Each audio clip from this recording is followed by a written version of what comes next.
السلام عليكم ورحمة الله وبركاته. الحمد لله الذي هدانا لهذا نحمده ونستعينه ونستغفره ونؤمن به ونتوكل عليه ونعوذ بالله من شرور أنفسنا ومن سيئات أعمالنا من يهد الله فلا مضل له ومن يضلل فلا هادي له. أشهد أن لا إله إلا الله وحده لا شريك له وأشهد أن سيدنا ونبينا مولانا محمدا عبده ورسوله. أما بعد فقد قال الله تبارك وتعالى في محكم تنزيل وفي الفرقان المجيد بعد أعوذ بالله من الشيطان الرجيم بفضل بسم الله الرحمن الرحيم. قل هل يستوي الذين يعلمون والذين لا يعلمون. صدق الله العلي العظيم وصدق رسول النبي الكريم ونحن على ذلك من الشاكرين والشاهدين والحمد لله رب العالمين. رب اشرح لي صدري ويسر لي أمري واحلل عقدة من لساني ويفقه قولي. ربي زدني علما وارزقني فهما. اللهم صل على سيدنا محمد طب القلوب دوائها وعافية الأبدان وشفائها ونور الأبصار وضيائها وعلى آله وصحبه وبارك وسلم عليه. புகழனைத்தும் அல்லாஹ் ஒருவனுக்கே உரித்தாகட்டுமாக. அவனுடைய ஸலாத்தும் ஸலாமும் கருணையும் ஈடேற்றமும் நமது நாயகம் நற்குணத்தின் தாயகம் நபிகள் எங்கள் பெருமானார் ரசூலே அக்ரம் தாஜிதாரே மதீனா சர்வரே காயினார் ஸல்லல்லாஹு அலைஹி வஸல்லம் அவர்கள் மீதும் அவர்களுடைய தோழர்கள் சஹாபாக்கள் தாபீன்கள் தபா தாபீன்கள் ஷுஹதாக்கள் அவுலியாக்கள் குறிப்பாக மூமின்களான முஸ்லிம்களான நம் அனைவர் மீதும் இன்றும் இனி என்றும் நின்று நிலவட்டுமாக. அல்லாஹ் ஜல்ல ஷானஹு வ தஆலா மனிதர்களாகிய நம்மை படைத்து சத்திய சன்மார்க்கமான இஸ்லாமிய வாழ்க்கையை நமக்கு மிகப்பெரிய ஞாபகத்தாக கொடுத்து சட்டதிட்டங்களில் நடக்கக்கூடிய கல்வி விளக்கத்தையும் அறிவு ஞானத்தையும் தந்திருக்கிறார். ஒரு மனிதனுக்கு அல்லாஹ் தரக்கூடிய நியாமத்துகளிலேயே ஆக பெரிய நியாமத் இன்னொரு பக்கம் பார்த்தால் அமானிதம், அவனிடத்திலே கொடுக்கப்படுகின்ற அவனுடைய பொறுப்பிலே தரப்படுகின்ற மனிதர்கள். உதாரணமாக ஒரு குடும்ப தலைவர் என்று சொன்னால் அவருடைய பொறுப்பில் வந்திருக்கிற மனைவி மற்றும் பிள்ளைகள். அதே போன்று ஒரு ஊருடைய ஒரு பகுதியினுடைய பொறுப்புதாரி என்று சொன்னால் அந்த பகுதியினுடைய மக்களை குறித்து அவரிடத்திலே விசாரிக்கப்படும் என்பதாக சொல்லப்பட்டிருக்கிறார். குல்லுக்கும் ராஇன் மஸ்ஊலுன். உங்களிடத்திலே யாரையெல்லாம் உங்களிடத்திலே பொறுப்பு சாட்டப்பட்டதோ அந்த பொறுப்புகளை பற்றி நாளை மறுமையிலே விசாரிக்கப்படுவீர்கள். ஒரு குடும்ப தலைவரிடத்துல உங்களுடைய மனைவி தீனின் அடிப்படையில் வாழ்ந்திருந்தாரா என்று நீங்கள் கண்காணித்தீர்களா என்று விசாரிக்கப்படும். அதே போல அந்த குடும்ப தலைவரிடத்திலே அவருக்கு கீழே இருக்கக்கூடிய குழந்தைகள் பிள்ளைகள் அவர்கள் குறித்து விசாரிக்கப்படும். உங்களுக்கு நாம் குழந்தைகளை கொடுத்திருந்தோம், அந்த குழந்தைகளை சரியான முறையில் மார்க்க கல்வி சொல்லிக் கொடுத்து நீங்கள் வளர்த்தீர்களா? சொல்லிக் கொடுக்கப்பட்ட மார்க்க கல்வி அவர்கள் எடுத்து நடக்கிறார்களா என்று நீங்கள் கண்காணித்தீர்களா என்று கேட்கப்படும். இந்த விசாரணைகள்லாம் நாளை மறுமையில கண்டிப்பா கேட்கப்படும். இதே போன்று ஒரு ஸ்தாபனத்தில் ஒரு தொழில் நிறுவனத்தில் அவருக்கு கீழ் வேலை செய்யக்கூடிய ஊழியர்கள், அவரிடத்திலே சம்பளம் பெறக்கூடியவர்கள், அவர்கள் சட்டதிட்டங்கள் படி வாழுகிறார்களா இல்லையா? ஏன்னு சொன்ன அவர் இவர்கிட்ட வேலை பார்க்கிறார், அவருக்கு இவர் ஊதியம் கொடுக்கிறார். கொடுக்கின்ற பொழுது சில நல்ல விஷயங்களை சொல்லக்கூடிய உரிமை இருக்கிறது. எப்படி நாம உலக விஷயத்துல நம்மளிடத்துல வேலை பார்க்கக்கூடியவர் வாங்கக்கூடிய சம்பளத்தை சரியாக வாங்கி அவர் பார்க்கின்ற வேலைகளில் குறை இருந்தால் கடிந்து கொடுக்கிறோம். வாங்குற வேலைக்கு தகுந்த சம்பளம் சம்பளத்துக்கு தகுந்த வேலை நீங்க பார்க்கறது இல்ல, உங்களுடைய வேலைகளில் இன்னென்ன குறைகள் இருக்கிறது என்று சுட்டி காட்டுகிறது உரிமை இருப்பதை போலவே, அவர் நேர்மை தவறி நடந்தால், வணக்க வழிபாடுகளில் குறைபாடு செய்தால் அதை சொல்லக்கூடிய உரிமை இந்த முதலாளிக்கு இருக்கிறது. இப்படி உலகத்தில் ஒவ்வொரு மனிதர்களுக்கும் பொறுப்பு சாட்டப்பட்டிருக்கிறார்கள். இன்னும் சொல்ல போனால் இஸ்லாமிய வாழ்க்கை முழுக்க முழுக்க, அதாவது பிறரோடு இணைந்து பிறரோடு சேர்ந்து வாழக்கூடிய வாழ்க்கை தான் இஸ்லாமிய வாழ்க்கை. ஹதீஸிலே எம் பெருமானார் ஸல்லல்லாஹு அலைஹி வஸல்லம் அவர்கள் சொல்வார்கள், யதுல்லாஹி அலல் ஜமா, தனித்திருக்கிற நபர்களுக்கு அல்லாஹ்வுடைய உதவி கிடைக்காது, மனிதர்களோடு சேர்ந்து இருக்கும் மனிதர்களுக்கு தான் அல்லாஹ்வுடைய உதவி கிடைக்கும் என்று சொல்வார்கள். உதாரணம் பார்த்தோம்னு சொன்னா, ஒரு மனிதர் நட்ட நடு இரவிலே உறங்கி கொண்டிருக்கிறார், நடுராத்திரியிலே விழிப்பு வருகிறது, எழுந்து அவர் தொழ வேண்டும் என்று நினைக்கிறார். தஹஜ்ஜுத்னு சொல்றோம் இல்லையா, ஃபஜ்ருக்கு கொஞ்ச நேரத்துக்கு முன்னாடி தொழக்கூடிய தொழுகை அவ்வளவு மகத்துவம் வாய்ந்தது. அல்லாஹ் நமக்கெல்லாம் வாழ்நாள் முழுக்க தஹஜ்ஜுத் தொழக்கூடிய நசீபை தந்தருவானாக. என்று சொன்ன ஒரு மனிதனுக்கு அல்லாஹ் அந்த நேரத்தில் விழிப்பையும் தந்து தொழக்கூடிய பாக்கியத்தை தந்து விட்டால் புரிய பாக்கியம். எம் பெருமானார் ஸல்லல்லாஹு அலைஹி வஸல்லம் அவர்கள் ஒரு அருமையான பிரார்த்தனை நமக்கு சொல்லி தருவாங்க. அல்லாஹும்ம ஐக்ஃபினி மின் அஹப்பி ஸாஅத்தி இலைக, யா அல்லாஹ் 24 மணி நேரத்தில் உனக்கு ஆக பிரியமான நேரத்துல எனக்கு விழிப்பை கொடு என்று சொல்லுவாங்க. இது ரசூலுல்லாஹி ஸல்லல்லாஹு அலைஹி வஸல்லம் சொல்லி கொடுத்தது. எத்தனையோ பேருக்கு காசு பணம் இருக்கும், எவனும் எதையும் தூக்கிட்டு போயிடுவான்னு தூங்காம உட்கார்ந்து இருப்பான். அவனுக்கு துனியா மேல ஆசை. சில மனிதர்கள் சக்கராத்துல இறப்பு வந்தும் இறக்காமல் இழுத்து கொண்டிருக்கும் பொழுது சொல்லுவார்கள், இந்த கட்டை சீக்கிரம் சாவாது, காசை கரைச்சி ஊத்துங்கன்னு சொல்லுவான். காசு பணத்தை கரைச்சி ஊத்துங்க, சில பேருக்கு மண்ணை கரைச்சி ஊத்துங்கன்னு சொல்லுவான். ஏன்னா அவனுக்கு மண்ணு மேல ஆசை, இவனுக்கு காசு மேல ஆசை. எதுக்கு மேல் காசு இருக்கிறதோ, எதன் மேல் ஆசை இருக்கிறதோ அதை கரைத்து ஊத்துங்கள் என்று சொல்வார்கள். அப்படி அந்த உறக்கம் விழிப்பது என்பது, அல்லாஹ் உறங்குகிற நேரத்தில் உறக்கத்தை தருவது ஒரு அருட்கொடை, விழிக்கின்ற நேரத்தில் விழிப்பை தருவது ஒரு அருட்கொடை. சில பேர் சொல்லுவாங்க, எனக்கு ராத்திரி எல்லாம் தூக்கமே வரல. ஏன் தூக்கம் வரல? உங்களுடைய உள்ளத்தில் அமைதி இல்லை, நிம்மதி இல்லை, நல்ல எண்ணங்கள் இல்லை, அதனால தூக்கம் இல்லை. நான் யாருக்கும் தொந்தரவு கொடுக்கறது இல்லை, யாரும் எனக்கு தொந்தரவு கொடுக்கறது இல்லை. அவரை போய் பாருங்க, ராத்திரி 8 மணிக்கு மேல என்ன சொன்னாலும் முடிச்சிருக்க மாட்டார், நிம்மதியா தூங்கிடுவார். அப்ப தூங்குற நேரத்தில் தூங்காமல் இருப்பதும் ஒரு நியாமத்து எடுக்கப்பட்டது. விழிக்கிற நேரத்தில் விழிக்காமல் இருப்பதும் ஒரு அருட்கொடை இழப்பு தான். நிறைய பேர் நம்ம சொல்றோம், ஃபஜ்ருடைய தொழுகையை தொழாமல் இருப்பதற்கு நாம் சொல்லக்கூடிய மிகப்பெரிய காரணம் என்ன தெரியுமா? ரொம்ப அசால்ட்டா சொல்லிடுவோம், தூங்கிட்டேன். ரொம்ப சர்வசாதாரணமாக தூங்கிவிட்டேன் என்கிற அந்த தூக்கத்திலே அந்த கேள்விக்கு நாளை மறுமையிலே பதில் சொல்ல வேண்டிய அவசியம் இருக்கிறது. அப்ப நடுநிசி தொழுகை, ஒருத்தருக்கு தஹஜ்ஜுடைய தொழுகை நசீபாச்சு, அவருக்கு விழிப்பு வந்துச்சு 3-3:30 மணிக்கு, அவர் தனியா தொழுகாம தன்னுடைய மனைவியை தட்டி எழுப்புறார். எந்திரிமா, தஹஜ்ஜுடைய நேரம், தஹஜ்ஜுடைய நேரத்தில் தொழுதால், அந்த நேரத்தில் அழுது அல்லாஹ்விடம் கேட்டால் நாம் கேட்கக்கூடிய அத்தனை துஆக்களும் கபூல் ஆகும். நம்ம அல்லாஹ்ட்ட எதெல்லாம் கேட்கிறோமோ அதெல்லாம் தந்துருவான் அப்படின்னு சொல்லி மனைவியை தட்டி எழுப்பக்கூடிய அந்த பாக்கியம் இருக்கிறதே. ஒருவர் தனித்து தொழுவதை விட இன்னொருவரை சேர்த்து, என்னுடைய மனைவி, என்னுடைய மகன், என்னுடைய மகள், அவர்களையும் சேர்த்து தொழுவைக்கு சொல்வது இருக்கிறதே மிகப்பெரிய பாக்கியம். அதே மாதிரி சொன்னாங்க, ராத்திரி 3 மணிக்கு ஒருத்தர் தொழுகிறார். அப்ப தொழுகையில அவர் என்ன கேட்கணும்?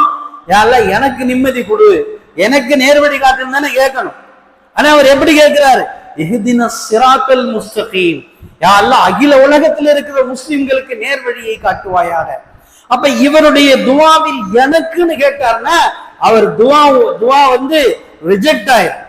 எங்களுக்குன்னு கேட்க சொல்றான் அல்லாஹ். அல்லாட்ட நீங்க தனிமையில கேட்டாலும் எங்களுக்கு தருவாயாக, எங்களுக்கு ஹலாலை தருவாயாக, எங்களுக்கு நல்ல சம்பாத்தியை தருவாயாக, அப்படித்தான் கேட்கணும்னு மார்க்கம் சொல்லுது. எனக்குத்தான் கேட்டா அது துவாவே கிடையாது. நான் தமிழ்ல சொல்லுவாங்கல்ல, தானே திண்டு தானே செத்து போயிட்டாரு, அப்படி வந்துடும் வாழ்க்கை. என்னுடைய வாழ்க்கை பிறரோடு சேர்ந்த வாழ்க்கையாக இருக்க வேண்டும். இஸ்லாமிய வாழ்க்கை முறை இப்படித்தான் இருக்கிறது. ஜமாத்தோடு சேர்ந்து தொழக்கூடிய தொழுகைக்கு நன்மை அதிகம், ஜமாத்தோடு சேர்ந்து கேட்கிற துவாக்களுக்கு வலிமை அதிகம். இப்படிதான் சொல்லப்பட்டிருக்கிறது.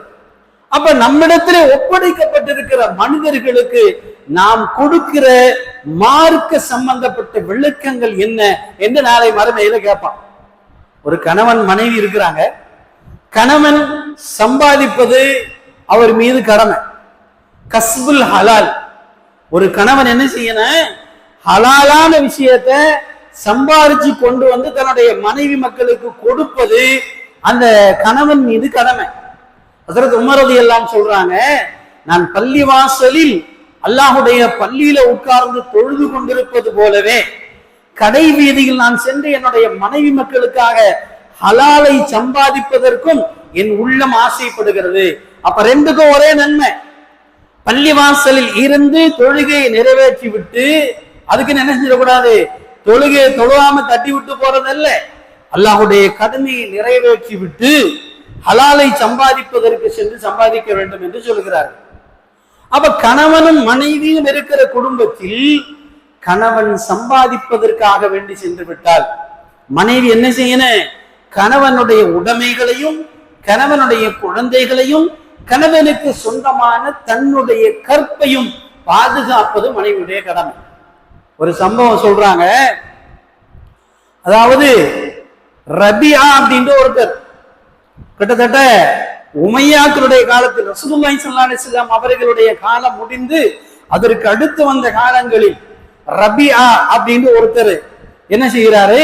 திருமணம் முடிச்சு கொஞ்ச நாள்ல தன்னுடைய மனைவி கர்ப்பமுற்ற உடனேயே மனைவிட்டு சொல்றாரு, இஸ்லாத்திற்காக வேண்டி நான் போராடுவதற்கு செல்கிறேன். இந்த 3000 திர்ஹத்தை நம்முடைய வயிற்றிலே இருக்கிற குழந்தை பிறந்ததற்கு பின்னால் அந்த குழந்தைக்கும் உனக்குமான செலவுக்கு இதை வைத்துக்கொள் என்று 3000 திர்ஹங்கள் தங்க காசுகளை கொடுத்து விட்டு அவர் புறப்படுறார். புறப்படும் போது மனைவி கர்ப்பமா தான் இருக்கிறார். சென்றவர் வருட கணக்கில இஸ்லாமிய நாடுகளிலே போராடி போராடி அப்படியே ஊர் விட்டு ஊர், நாடு விட்டு நாடு போய்கிட்டே இருக்கிறார். கிட்டத்தட்ட 27 ஆண்டுகள் கழித்து தன்னுடைய ஊருக்கு வர்றார். தன்னுடைய ஊருக்கு வர்றார். வருகின்ற பொழுது குதிரையில ஏறி ஈட்டியோடு வருகிறார். வந்து தன்னுடைய வீட்டு கதவை தட்டுகிறார். அந்த வீட்டுக்குள்ள இருந்து கொஞ்சம் வயசு ஒரு 20-25 வயசு உள்ள வாலிபர் வெளியில வந்து, யார் நீ? என்னுடைய வீட்டிற்கு ஆயுதத்தோடு வந்திருக்கிறாயே, என்ன காரணம்னு இருக்கிறார். இவர் சொல்றாரு, என் வீடுங்கிறார். உன்னை நான் பார்த்ததே இல்லை, என் வீடுன்னு சொல்ற என்பதாக இருவருக்கும் அங்கே வாக்குவாதம், பிரச்சனை முட்டுகிறது. ஊர் மக்கள்லாம் ஒண்ணு கூடிட்டான். ஊர் மக்கள்லாம் ஒண்ணு கூடின உடனே அந்த வாலிபர் சொல்றாரு, இந்த வயசானவர் குதிரையில் ஏறி ஈட்டியை கொண்டு வந்து என் வீட்டை இடிக்க வருகிறார் என்று அந்த வாலிபர் சொல்றார். இந்த வயசானவர் சொல்றாரு, இது என் வீடுங்கிறார். இந்த வாக்குவாதம் நடந்து கொண்டிருக்கும் பொழுது இந்த வயதானவர் சொல்லுகிறார், நான் தான் ரபியா வந்திருக்கிறேன். 27 ஆண்டுகளுக்கு முன்னால் இந்த ஊரை விட்டு போனவன், இஸ்லாமிய போர்களில் கலந்து கொள்வதற்காக வந்திருக்கிறேன். இந்த பெரியவர் சொன்ன உடனே இந்த வார்த்தை வீட்டுக்குள்ளாக இருந்த மனைவி காதில் விழுந்து அவர் வந்து விடார். வந்து சொல்றாரு, இவர்தான் என்னுடைய கணவர், இவர்தான் என்னுடைய கணவர் அப்படின்னு சொல்றாங்க. உடனே எல்லோரும் சமாதானம் செய்து வைத்து விட்டு சென்று விடுகிறார். இப்ப அந்த மனைவிட்டு அவர் கேட்டாரு, நான் உங்கள்கிட்ட 27 வருஷத்துக்கு முன்னாடி கொடுத்துட்டு போன 3000 தங்க காசு எங்கன்னு கேட்கிறார். வரிசையா இந்த விஷயத்த கூர்ந்து கவனிச்சாதான் நமக்கு மார்க்க சட்ட விளங்கும். உன்னிடம் கொடுத்து சென்ற 3000 தங்க காசுகள் எங்கே என்று கேட்டபொழுது மனைவி சொன்னார்கள், என் அருமை கணவரே, வெளியூர்ல இருந்து வந்தா முதல்ல பள்ளிவாசல்ல போய் தொழுதுட்டு வாங்க. இன்னைக்கு யாரு வீட்லயாவது பொம்பளை அது மாதிரி சொல்றாங்களா? பொம்பளை அது மாதிரி சொன்னா ஆம்பளை எடுத்துக்கிற ஆம்பளை இருக்காங்களா? வெளியூருக்கு போயிட்டு வந்தா என்ன செய்யணும்? முதல்ல பள்ளிவாசலுக்கு போகணும். பள்ளிவாசல்ல போய் தொழுதுட்டு வீட்டுக்கு வரணும். இன்றைக்கும் நம்முடைய தமிழகத்தில் எத்தனையோ இஸ்லாமிய பெரும் ஊர்களில் ஒருவர் வெளிநாட்டுக்கு போறாருன்னு சொன்னா பயணம் பிறப்புற நேரத்துல என்ன செய்வாரு? பள்ளிவாசல்ல போய் 2 ரக்கா தொழுது தான் பயணம் புறப்படுவார். அதே மாதிரி வெளிநாட்டுல இருந்து வரும்போது நேரா பள்ளிவாசலுக்கு தான் வருவாங்க. பள்ளிவாசல்ல வந்து 2 ரக்கா தொழுகை நேரமா இருந்தா தொழுதுருவாங்க ஜமாத். தொழுகை நேரம் அல்லாத நேரமா இருந்தா என்ன செய்வாங்க? 2 ரக்கா நஃபில் தொழுதுட்டு வீட்டுக்கு போவாங்க. இது ரசூலுல்லாஹி ஸல்லல்லாஹு அலைஹி வஸல்லம் அவர்கள் காண்பித்து கொடுத்த வழிமுறை. இங்க 3000 தங்க காசு எங்கேன்னு அவர் கேட்கிறாரு. அந்த அம்மா சொன்னாங்க, பள்ளிவாசல்ல போய் தொழுதுட்டு வாங்க, அப்புறம் சொல்றேன். அவர் பள்ளிவாசலுக்கு போறார். தொழுகைக்காக வேண்டி பள்ளிவாசலுக்கு வருகிறார். அது தொழுகை அல்லாத நேரமாக இருக்கிறது.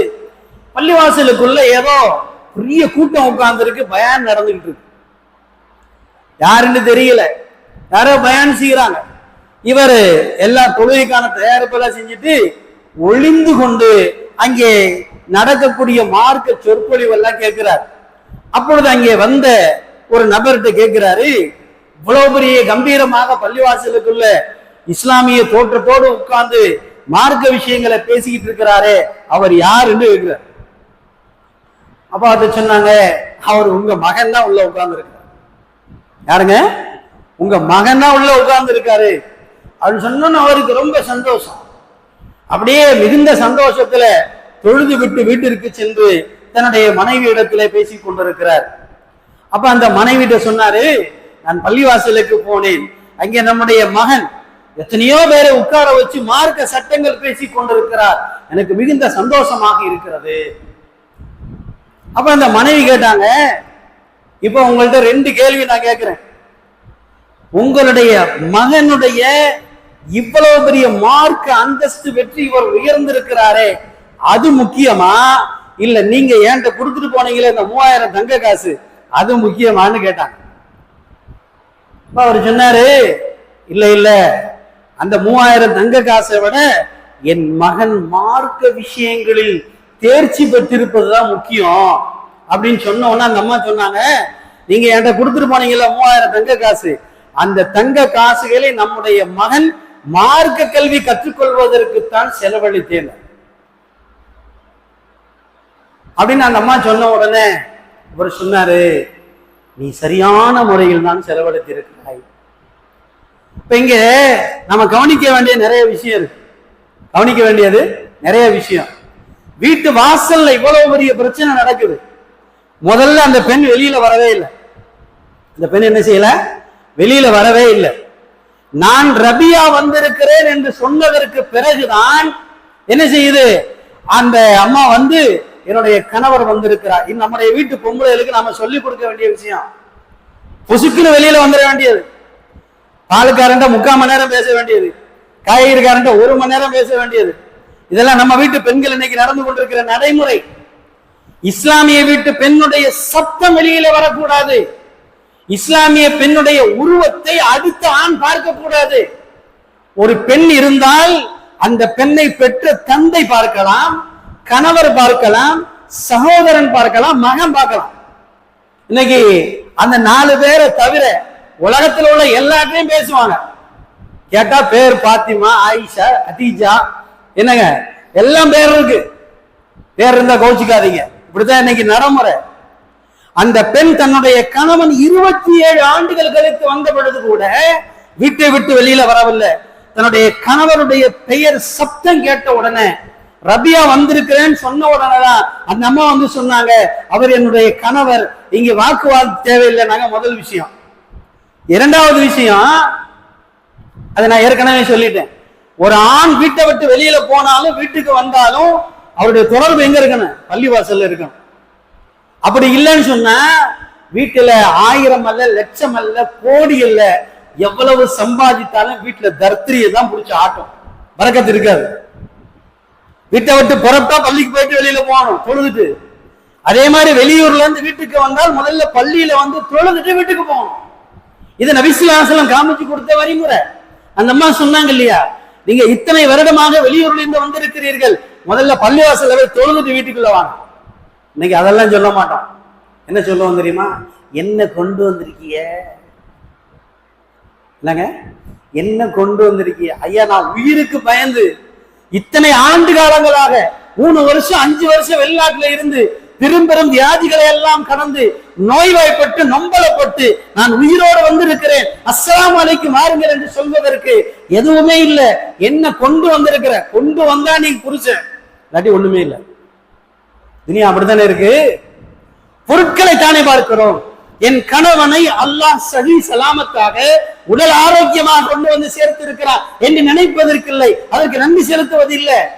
வெளியில போயிட்டு கணவன் சம்பாதித்துக் கொண்டு வருகின்ற பொழுது அஸ்ஸலாமு அலைக்கும் வாருங்கள் என்று மனைவி சொன்னால், அல்லது கணவன் அஸ்ஸலாமு அலைக்கும் என்று மனைவிக்கு சொல்லிட்டு போனா அந்த வீட்டுல பரக்கத்து இருக்கும். 2 பேருமே சலாம் சொல்றது இல்ல. சனியனேன்னு இவன் நுழையிறான், அது வந்துருச்சு தரவேல அப்படின்னு அந்த அம்மா சொல்லுது. இந்த வீட்டுல எப்படி பரக்கத்து இருக்கும்? என்னைக்குமே பரக்கத்து இருக்காது.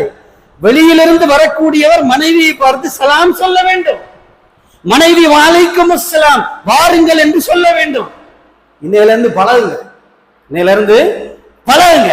இதுதான் இஸ்லாமிய மார்க்கம்.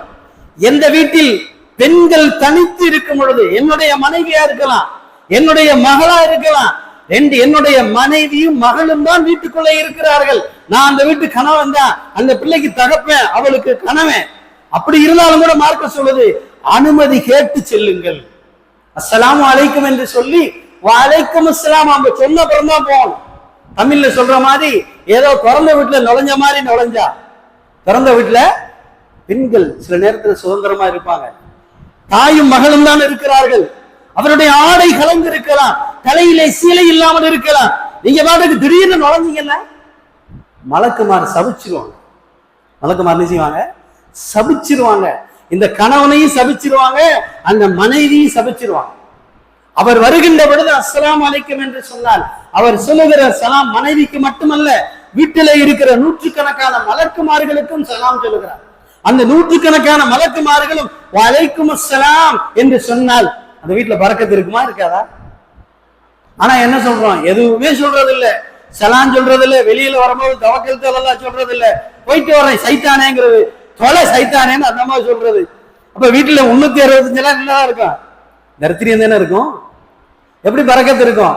24 மணி நேரம் இல்ல, 48 மணி நேரம் நீங்க தெருவில் கிடந்து புரண்டாலும், எண்ணெயை தேய்ச்சிக்கிட்டு உருண்டாலும் ஒட்டுறதுதான் ஒட்டும், எதுவுமே கிடைக்காது, பரக்கத்து இருக்காது. அங்கே அபூ ரபியா 27 வருஷத்துக்கு அப்புறம் வந்து நான் கொடுத்த பணம் எங்கே என்று கேட்கிறார். நீங்கள் கொடுத்த பணத்தை உங்கள் மகனுடைய மார்க்கு கல்விக்கு செலவழித்தேன் என்று சொல்கிறார். சரியான முறையில் செலவழித்தாய் என்று மனைவிக்கு துவா செஞ்சார். கொடுத்துட்டு போன 500 ரூபாய், வெறும் 500 ரூபாய் காசு. அந்த 500 ரூபாயில 1 ரூபா கூட ஷரியத்து முறைப்படி செலவழிக்கல. இன்னைக்கு தேதியில என்னங்க செலவழிச்சோம்? ஃபேன்சியா வாங்கணும், ஃபேஷனா வாங்கணும், ட்ரெஸ் வாங்கணும், அதை வாங்கணும், இது வாங்கணும், ஆடம்பரமாக செலவழித்து இருக்கிறார்கள். இவர் போய் கேட்கிறார், கொடுத்த காசு எங்க? எல்லாம் ஷாப்பிங் போயிருச்சு. இவரும் ஒண்ணுமே சொல்லல, எதுவுமே சொல்லல. நீ செலவழிச்சா சரி சீதேவிங்கிறார். என்ன சொன்னாலும் பூம்பு மாறா இவன் கணவன் இருந்தானா, இவன் கணவனா இருக்கிறதுக்கு லாயக்கு இல்லை. என்ன சொன்னாலும் மார்க்கத்துக்கு முரணான செலவழிக்கிறது, ஷரியத் சொன்ன எந்த விஷயத்திலையும் பேண்டது இல்ல. அதெல்லாம் அந்த அம்மா சொல்லுது, பரவாயில்லம்மா நீ சொன்ன சீதேவி பரவாயில்ல, எனக்கு சூடும் இல்ல சொன்னையும் இல்ல, சோத்துல மட்டும் உப்பு போடுறது இருந்தா இவன் கணவனே கிடையாது, இவன் கணவனே கிடையாது. ஏன் மார்க்க முறைப்படி செலவழிக்கவில்லை என்று கேட்க வேண்டும், தண்டிக்க வேண்டும், கோபித்துக் கொள்ள வேண்டும். கணவன் தானே. குர்ஆன்ல ஏற்கனவே நான் சொன்னேன், அர்ரிஜாலு கவ்வாமூன அலன் நிஸா, பெண்களை அடக்கி அவர்களுக்கு மார்க்கத்தை சொல்லிக் கொடுக்கக்கூடிய வைராக்கியமும் அந்த திறமையும் ஆண்க இடத்துல எல்லாம் கொடுத்திருக்கான். அங்கவே அடுப்படியில போய் சலான் சொல்லிக்கிட்டு நின்றாக்க இவர் ஆம்பளைங்கிறதுக்கே அர்த்தம் இல்லையே. அப்ப அந்த பிள்ளைக்கும் அந்த மனைவிக்கும் தான் பெற்ற மகளுக்கும் மார்க்க விஷயங்களை சொல்லிக் கொடுக்க வேண்டும். முதல்ல சொல்றாங்க, என்னுடைய மனைவி என்னுடைய மகள் இரண்டு பேரும் நான் ஃபஜ்ர் தொழுவ முதல்ல எந்திரிக்கணும். நானே எந்திரிக்கிறது இல்லையே, நான் எந்திரிச்சாவில் அங்கே சொல்றது என்னங்க, முதல்ல கணவன் என்ன செய்யணும், ஃபஜ்ருக்கு எந்திரிக்கணும். எந்திரிச்சிட்டு தன்னுடைய மனைவி தன்னுடைய மகள் ரெண்டு பேரையும் எழுப்பி விடணும். எந்திரிச்சு அவங்க தொழுகைக்கு தயாரானதுக்கு அப்புறம் தான் இவர் பள்ளிவாசலுக்கு வரணும். கண்காணிக்கணும், இவர்கள் ஒவ்வொரு வேளையும் தொழுகிறார்களா என்கிற கண்காணிக்க வேண்டும். இன்னைக்கு பெரும்பாலும் என்ன தரமா சொல்றாங்க, கோச்சுக்காதீங்க யாரும், ஏங்க வீட்டுல இதை போய் பேச்சுக்கிட்டு நிம்மதியா இருக்க வீட்டுல பிரச்சனை வந்துடும். அது தொழுவாட்டி போகுது, தொழுவ கடமை அதுக்கு தெரியாதா அப்படின்றார். நாளைக்கு அல்லாஹ் கேட்பான், ஒவ்வொரு வேலைக்கும் கேட்பான், மனைவியை தொழ சொன்னாயா, மகளை தொழ சொன்னாயா, உன்னுடைய கீழே இருக்கிற குடும்பத்தின் உறுப்பினர்களை தொழ சொன்னாயா, அவர் தொழுகும் பொழுது சரியாக தொழுகிறாரா என்று கண்காணித்தாயா, ஒழு செய்கிற முறைகளை சொல்லி கொடுத்தாயா, குர்ஆன் ஓத சொல்லி கேட்டியா.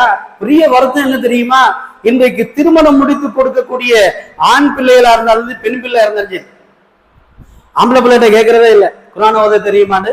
எந்த மாப்பிள்ளையும் கேட்க மாட்டான், எந்த மாப்பிள்ளைய பத்தியும் கேட்கறதே இல்லை.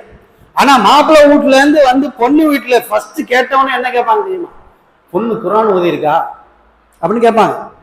இதுவும் ஃபார்மாலிட்டி தான், வருத்தத்தோட எல்லாம் கேட்கறது இல்லை. ஓதலை அப்படின்னு சொன்னா என்ன செய்யணும், உங்க பிள்ளை குர்ஆன் ஓதலை, அதனால உங்க பிள்ளை என் பையனுக்கு கட்ட மாட்டேன்னு சொல்லிட்டு போகணும்ல, அப்படி சொல்றது இல்லையே. பரவாயில்ல குர்ஆன் ஓதட்டு பரவாயில்லைங்க, உங்க பிள்ளைக்கு எவ்வளவு நகை வச்சிருக்கீங்க. அடுத்த கேள்வி அதுதான், துனியா. குர்ஆன் ஓதாட்டி சும்மா முறுக்கிட்டு கேட்கறதா, குர்ஆன் ஓதி இருக்கா பிள்ளைன்னு. அவங்க ஓதலைங்க, அதெல்லாம் நம்ம 7வது 8வது படிக்கிறாரு குர்ஆன் ஓதுச்சு, அதுக்கப்புறம் அப்படியே போயிருச்சு, காத்துல பறந்து போயிருச்சு.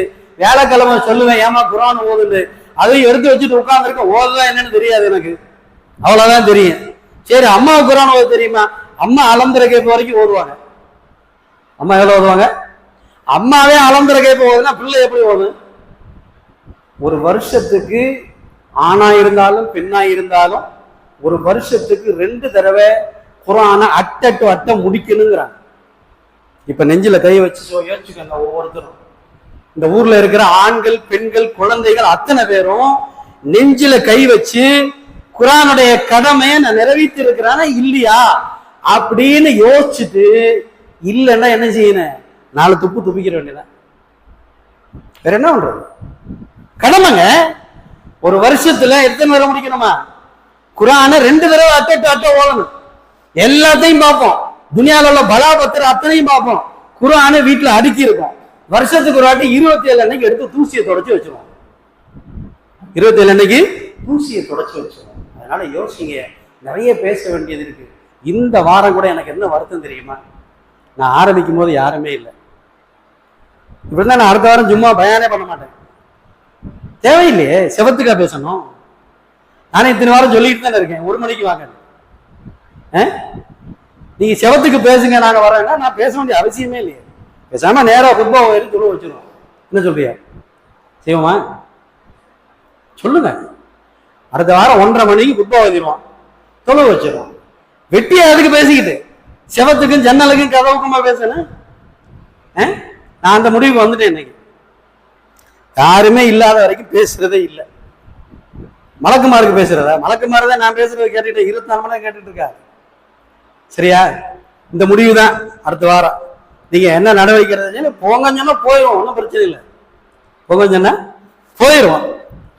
நீங்க வக்துக்கு முதல்ல வரணும், வந்தா பேசுவோம், இல்லையா அல்ஹம்துலில்லாஹ் பயானே இல்லை. ஒரு முடிவுக்கு வாங்க, நீங்களே சொல்லுங்க. சும்மா வெட்டியா ஊருக்கதையெல்லாம் பேசுறீங்கல்ல, தேவையில்லாத பலாபத்தர் முசீபத்து. ஆனா நானும் வந்ததுலன்னு சொல்லிட்டு இருக்கேன், 1 மணிக்கு வாங்க 1 மணிக்கு வாங்க. ஆனா 1 மணிக்கு இல்லை, ரயில் போன கூட வந்து என்னங்க பண்றது, நஷ்டம். அதனால எனக்கு மிச்சம், அல்லான்னு குத்பா வந்து தொழு வச்சிடும். அடுத்த வாரம் இன்ஷா அல்லாஹ். அல்லாஹு தஆலா கேட்டபடி அமல் செய்யக்கூடிய பாக்கியத்தை உங்களுக்கும் எனக்கும் நசீபாக்குவானாக. அஸ்ஸலாமு அலைக்கும் வரஹ்மத்துல்லாஹி.